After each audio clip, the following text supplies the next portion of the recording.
这个年代，光鲜亮丽、顶峰之上的娱乐骄子，人中龙凤，即便富可敌国，甚至能跟中国首富把酒言欢，不亦乐乎。现在也一窝蜂地放下身段，潮水般的挤崩头涌入国家单位，没有要求，只求上岸，只求安全。熟悉本频道的人都知道，视角永恒359度的新万，我之前聊到的易烊千玺，就是这么一个样样都能先知先觉先动作的人精人版。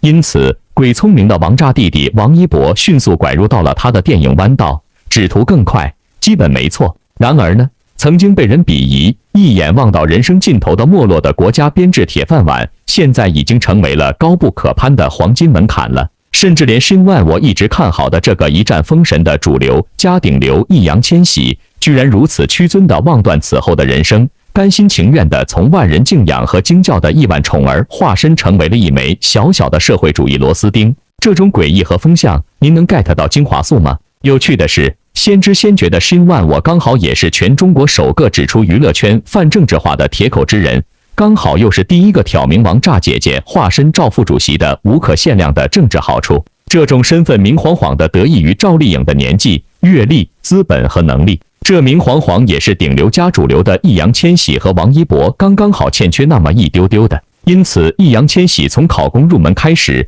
也是一个先知先觉的不错实锤。别说易烊千玺本人了，2021年起，2022年中，这届的流量明星几乎有点门路的，都像草根民众一般冲进了考编的考场，同时接连引爆了巨大争议。说实在的，争议往往就是因为看不清楚的缘故。在这个听菊风成为穿搭美学，人人都想挤进体制的时候，您说王一博的老干部形象是不是相当时髦的时代风潮呢？之前先知先觉的新万我已经聊过了，人社部官网发布了一份招聘名单之后，易烊千玺、胡先煦、罗一舟这3个今年从中戏毕业的00后明星一起成功考进了国家话剧院。于是乎，全网吃瓜的一片质疑就开始了。有人抱怨说，我辛辛苦苦复习考编，他们连笔试都不需要。有人怀疑说，明星赚那么多钱，难道还要跟普通人抢名额吗？以此类推，粉丝的怨气基本超出了祝福。易烊千玺后援会不得不下场发布了声明，强调整个流程没有违规，表演岗考生不参加笔试也不是今年才有的规定。国家话剧院那方面的工作人员回应称，后续将做出统一回复。结果，质疑没法消停，依然没有结束的意向。亿万个吃瓜皮的懵懂客都满脑子的问号，都在彼此互蒙和互问着同一个问题，也就是：怎么，你们已经开始不喜欢明星进体制了吗？请单位替我选明星。有趣的是，半年前明星考编还是件会被大夸特夸的事儿。去年底，刘昊然参加文代会时的一张照片，曾掀起过网上对体制内男友的追捧。那时的刘昊然穿低调的黑大衣，打深色领带，不再是综艺里的乖巧弟弟，电视剧里的高智商学霸，彻底变成了一枚适合过年带回去见爸妈的体制内男友，仿佛后备箱里随时放满了单位发的米面油。这就是编制的美好福利和看得见尽头的美好人生了。因此，那时候起，年轻演员中就已经重新流行起了老干部人设了。悲催的是，很多人都只是看到了瓜皮的有趣，看不到瓜瓤的真实。娱乐圈泛政治化的表征，也就是老干部的基本表征，就是乖巧、沉稳、谦逊，知道自己几斤几两，什么时候该说什么话。这些表征都是国家最高权力机关最喜闻乐见的螺丝钉表现了。那些考了编、进了单位的年轻明星们，形象上多多少少都呈现出了类似的气质。或者说，当粉丝夸他们国家队就是不一样的时候，最先拿出来强调的就是这个。2020年，刘昊然被发现进了中国煤矿文工团，是因为他给团里的一出话剧做宣传。当时的他一身朴素的黑卫衣，站在毫无修饰的背景里。请注意，他自称中国煤矿文工团的刘昊然，不是演员刘昊然，更不是明星刘昊然。多么质朴可爱，让领导开心、首长放心的言辞啊！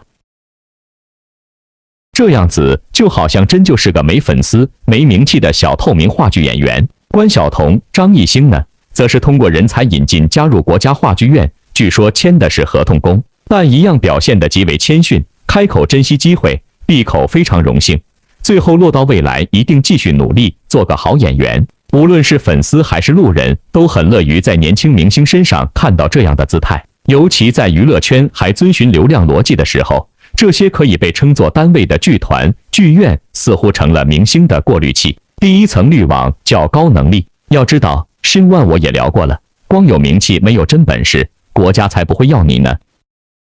搭戏王一博的宋轶出名之后，在采访中提到自己考人艺的经历。报名后要先筛简历，再经过几轮面试，竞争格外激烈。他说，跟艺考不一样，比艺考紧张多了。相比于娱乐圈里有时毫无道理可讲的成名、走红而言，这表达很耐人寻味，看起来似乎是更公平，也更优中挑优的选拔。真正厉害的歌手、演员都在单位里。这句话您听明白了没有呢？这种安全意识一度也变成了共识。第二层滤网叫做不浮躁。对隔三差五就要被抠图演技、日薪208万打击的观众来说，这一点更是直击心灵。何冰曾在节目里聊到人艺里的一个死规矩，也就是说，再大的腕儿回来排练也不能带助理。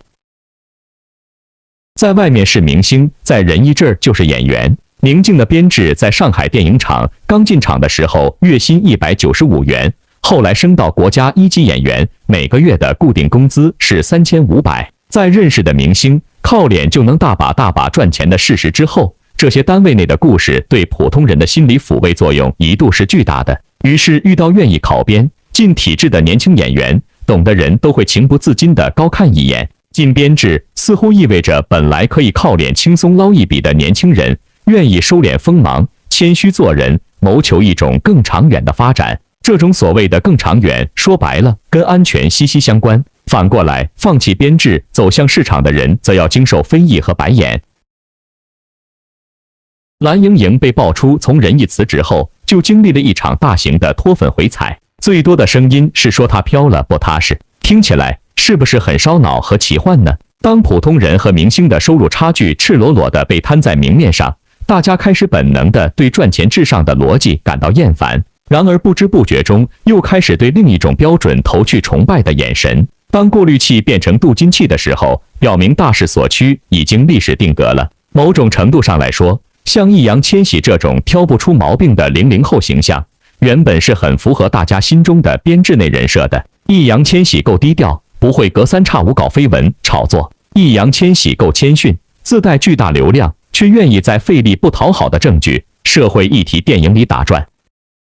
如果早个1年半载的，或许的确会是另一个全网吹的体制内男友向他招呼。只可惜恰恰是现在，赶上了普通人都在扎堆考公考编的万人同时过独木桥的艰难时刻。不少人都在几千分之一的录取比例下失败，然后2战、3战再去找工作，认识到人生的残酷。当现实压力摆在眼前，编制已经不再意味着性格上的乖巧、优质、踏实，只是需要被争抢的资源本身。在年轻网友对这件事的愤怒中，有个喊声最大的理由：我每天被提到深夜，明星考编居然可以不用笔试，也太容易了。这种指责乍一看没什么逻辑，然而呢，的确是底层的一种真实的呐喊。一直以来，剧院、文工团的演员岗几乎都不需要笔试，这跟明星的标签无关，而是跟职业本身有关。毕竟艺考生的文化课分数线也比常规高考低了不止1点半点。之前被夸踏实的年轻演员，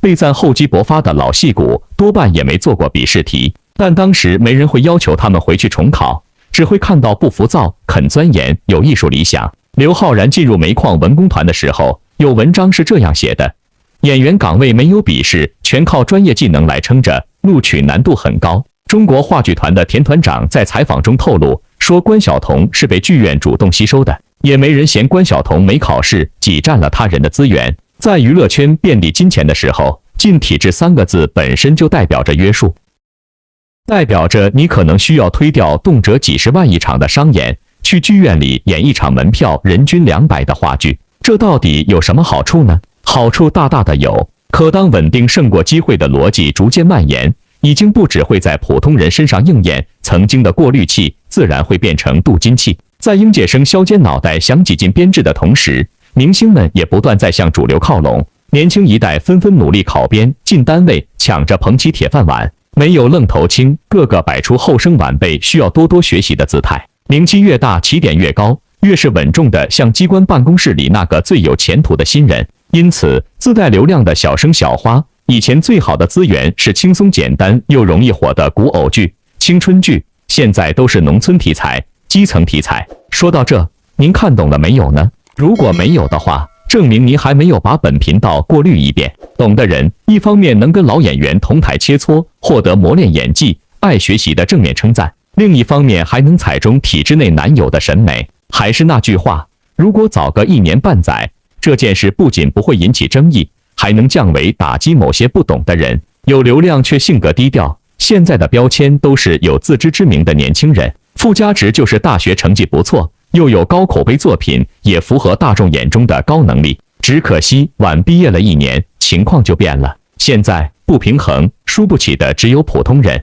怨气这么深。那么这1年里发生了什么？相信熟悉本频道的人都知道，2022届的毕业生经历了难度极高的考研季、就业季。现在呢，大家终于发现找出路就必须碰得头破血流，然后不得不承认，宇宙的尽头可能确实是考公考编。紧接着，大家就看到原本在另一个赛道遥遥领先的人，又站在了你这条跑道的尽头。韩剧《安娜》中，家财万贯的大小姐老是向女佣抱怨自己很不幸，这观感同框。明星和普通人的考编确实不是同一种东西，但区别不在于没有笔试，毕竟月薪几千块的普通话剧演员也不用笔试，更不在于挤占了其他人的名额。如今正在挑灯夜战的考编人，大概这辈子也不会去报考话剧院的演员岗。问题是在于，当潮水涌来时，总有人能提前站在山顶，这让灭顶的人不可能爽快。易烊千玺上岸后，网络间的不爽观点此起彼伏。比如有的人说，明星抢了我的考编名额，艺术生凭什么有特权？里面一定有猫腻，以此类推，都是大声的无奈。之前极昼采访过一位脱产考研3次的2本女生，这位女生3年没有换来硕士录取通知书，只换来了上涨20斤体重和腰椎间盘突出。最后一次她的分数比去年国家线高1分，但今年分数线偏偏涨了12分。怎么样，刺激不刺激？精彩不精彩？这样的人生和悲催，您 get 得到汗水和泪水吗？于是乎，小姐姐终于决定找工作了。1个月投了大约150份简历，只收到过2个 offer。一份月薪3000元，单休是开榴莲的直播间里做信息录入；另一份月薪2000元，大小周半年试用期。被他拒绝的时候，牛逼哄哄的 HR 还有些不屑，直言说2000很好了，你一直考研，现在没经验也没人要。于是乎，秋招过去了，春招过去了，依旧没有一个勉强能干的工作向他招手。最终，女孩决定4战考研。普通人总是在面对艰难的选择，他们无法想象顶流加主流的同款煎熬和难堪。普通的人只会考虑大学要学什么专业，会不会4年学出来就热门变冷门，毕业即失业，只会担心本科毕业要不要考研，如果失败会不会影响找工作，